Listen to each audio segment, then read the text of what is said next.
বাংলাদেশের ফুটবলে গত এক বছর ধরে নতুন বিপ্লবের হাওয়া বইছে, আর সেই স্বপ্নের কেন্দ্রে এখন ১৯ বছরের উঠতি তারকা ফারহান আলী ওয়াহিদ। ইংলিশ প্রিমিয়ার লিগে ক্লাব ফুলহামের মূল দলে সুযোগ পাওয়া এই তরুণ উইঙ্গারকে ঘিরে এখন বাংলাদেশের মনে তৈরি হয়েছে নতুন আশা এবং উদ্দীপনা।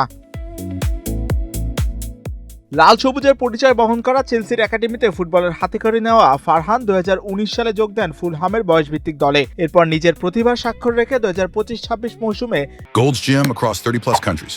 With over 700+ locations worldwide, train anywhere, belong everywhere. Premier league 2-তে জিতে নেন মাস সেরা খেলোয়াড়ের পুরস্কারও, এমনকি জায়গা করে নেন বর্ষসেরা সংক্ষিপ্ত তালিকাতেও।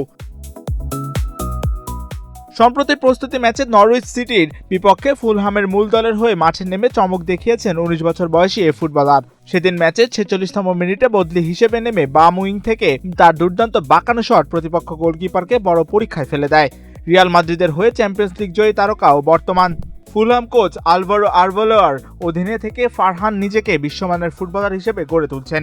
সব ঠিক থাকলে লেস্টার সিটির হামজা চৌধুরীর পর দ্বিতীয় বাংলাদেশি বংশোদ্ভূত ফুটবলার হিসেবে বিশ্বসেরা প্রিমিয়ার লিগে খেলার ইতিহাসেও নাম হবে তার।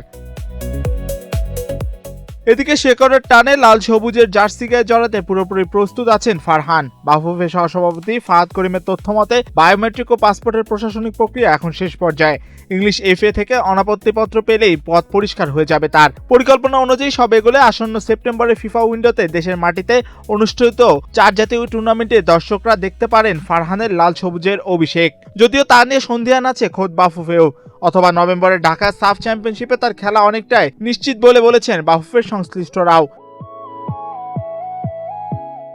জাতীয় দলের কোচ থমাস জুলির সবুজ সংকেত পাওয়ার পর ফারহানের পাশাপাশি ইংল্যান্ডে বেড়ে ওঠা ফরওয়ার্ড জায়ান হাকিম সহ অন্তত 5 জন মানসম্মত প্রবাসী ফুটবলারকে জাতীয় দলে অন্তর্ভুক্ত করতে মরিয়া হয়ে রয়েছে বাফুফে।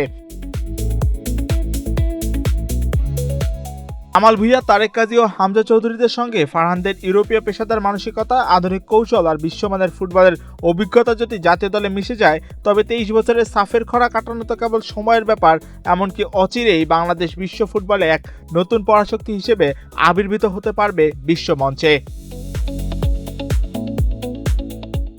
মাহিউজ্জামান, বাংলাদেশ প্রতিদিন।